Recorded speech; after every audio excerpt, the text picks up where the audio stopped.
UP में पंचायत चुनाव अपने चरम पर है और प्रतापगढ़ में दूसरे चरण के तहत 19 अप्रैल को वोटिंग होनी है। आज प्रतापगढ़ में नामांकन का दूसरा दिन है। हमारे साथ एक ऐसी शख्सियत है जिन्होंने सूबेदार मेजर के पद पर रहते हुए देश की सेवा की। अब रिटायर हुए, क्षेत्र की सेवा करने के उद्देश्य से जिला पंचायत का चुनाव लड़ रहे हैं। बहुत बहुत स्वागत है दिनेश जी आपका। दिनेश जी, आप चुनाव लड़ रहे हैं और आर्मी से आप रिटायर्ड हैं, सूबेदार मेजर के पद पे थे। वहाँ से और यहाँ तक के सफ़र को आप कैसा महसूस कर रहे हैं? 22 अक्टूबर 1986 को आर्मी में इनरोल्ड हुआ। आर्मी में 30 साल की मैंने सर्विस किया। सर्विस के दौरान 99 के कारगिल वार में मैं 69 माउंटेन ब्रिगेड में पोस्टेड था। उसमें बटालिक सब सेक्टर में 29 जून को मैं वहाँ पे इंजरी हुआ था, जिसमें मुझे पराक्रम पदक मिला और बैटल कैजुअल्टी। कौन सा बैटल था? कारगिल में बटालिक सब सेक्टर में 17 गढ़वाल राइफल के साथ मुझे जाने का मौका मिला था। वहाँ पर स्प्लिंटर इंजरी हुआ था मेरे पास यहाँ पे, और उसके बाद मुझे वहाँ एक पराक्रम पदक मिला और मैं वहाँ पे कैटेगरी डाउन हो करके, मेडिकल कैटेगरी लो हो जाती है, 80% डिसेबल्ड हुआ था। उसके बाद फिर मैं अपने आप को इम्प्रूव किया और फिर फिजिकली फिटनेस हुआ और फिर मैं यहाँ तक का सफ़र करके 30 इयर्स करके 2016 में रिटायर हो गया। आपने देश की सेवा की, फिर कैसे विचार आया कि मुझे राजनीति में आना चाहिए? जिस समय मैं देश की वहाँ पे था, मैं गोवा में लास्ट पोस्टेड था 2014 में। तो मैं एज ए सूबेदार मेजर होते हुए मुझे जो है company commander, headquarter company command करने का मौका मिला। सीओ ने मुझे कंपनी कमांडर बनाया। जो 3 साल मैं वहाँ पे कंपनी कमांडर रहते हुए मुझे नेतृत्व करने का जब मौका मिला, और इतना लोगों जवानों के साथ मैं कहता था कि सबसे अहमियत अपने जवानों को देता था कि जवानों की वजह से अगर आज ये जवान हैं तो इनकी वजह से हमको यहाँ पे खड़ा होने का, बोलने का मौका मिल रहा है। तो अपने जवानों का हिफाजत, जवानों की तवज्जो और जवानों की अहमियत रखना, उनको फिजिकली फिटनेस रखना, मोटिवेट करना, तो उन्हीं से सीखा मैं। वहाँ से नेतृत्व करते करते जब भी जहाँ भी जाना, और यहाँ जब मैं छुट्टी के दौरान आता था और छुट्टी के दौरान रह करके यहाँ लोगों से काफ़ी कोई भी प्रोग्राम में शरीक होना और सुख दुख में शरीक होना, ये मेरा। आपके बारे में मैंने पता किया, जब आप प्रचार करने के लिए जाते हैं तो लोग कहते हैं फौजी आ रहे हैं जी। कैसा फील होता है लोगों को देख करके? जब लगता है कि मैं 30 साल सर्विस करके उसी जोश और जज्बे से उतरा हूँ और जिस तरह से लोगों के बीच में चलता हूँ, तो लोग ये सोचते हैं कि ये आज जो 30 साल सर्विस करने के बाद भी उसी जोश और जज्बे से चल रहा है और अपने आप को फिजिकली फिटनेस और मेंटेन रखा हुआ है। तो ये सोचते हैं कि इसी तरह से संघर्ष हमारे बीच में ये करता रहेगा, इसी का वो विश्वास उनको होता है। और मेरे पिताजी टीचर्स थे, तो काफ़ी जगहों पे प्राइमरी में टीचर थे, जैसे देवनी में, सोबीपुर में रहे वो पोस्टेड।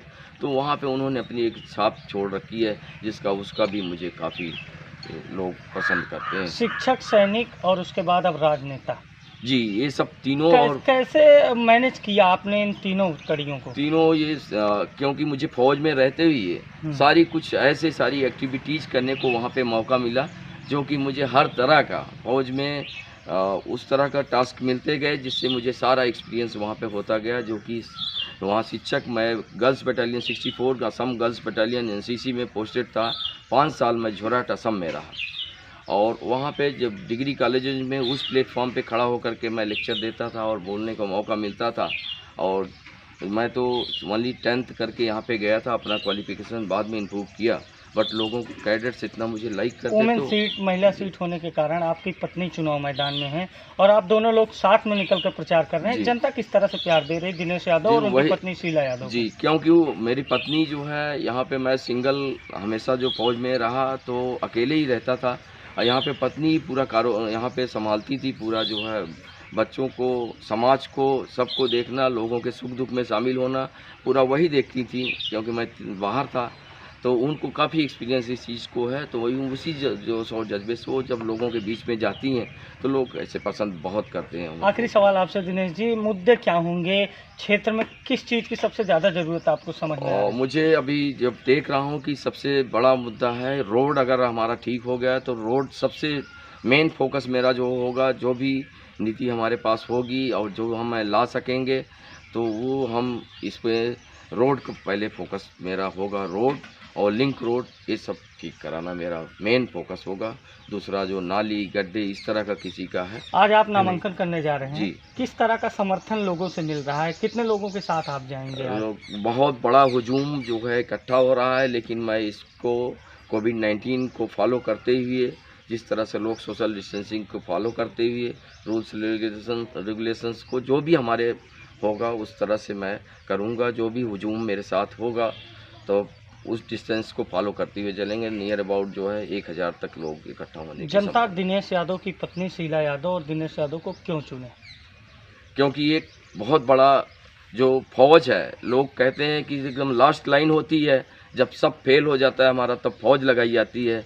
फौज फिर उसके बाद कोई ऑप्शन से नहीं बचता है, तो लोग उसी जोश और कोई जज्बे ऑप्शन नहीं है दिनेश यादव के अलावा जनता को? वो यही सोच रहे हैं कि जो लास्ट ऑप्शन जो हमारा है यही है, तो इससे अलावा कोई ऑप्शन ही नहीं बचता। इसलिए लोग लाइक कर रहे हैं। जिस जगह भी जा रहे हैं वही प्यार, वही मोहब्बत, वही जोश, वही जज्बा।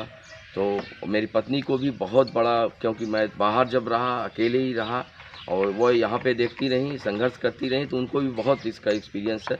तो दोनों लोग साथ जब निकलते हैं तो वो खुद ही सब कुछ कमान संभाल लेती हैं जो। तो ये थे हमारे साथ दिनेश यादव जो सूबेदार मेजर से रिटायर्ड हुए हैं और वहाँ से फिर राजनीति में कदम रख दिए। इनका कहना है कि फौज आखिरी ऑप्शन होती है, फौज पे लोगों को सबसे ज़्यादा भरोसा होता है और मैं फौजी हूँ, लोग मुझ पर बहुत भरोसा कर रहे हैं। अभिषेक शर्मा, प्रजातंत्र टीवी, प्रतापगढ़।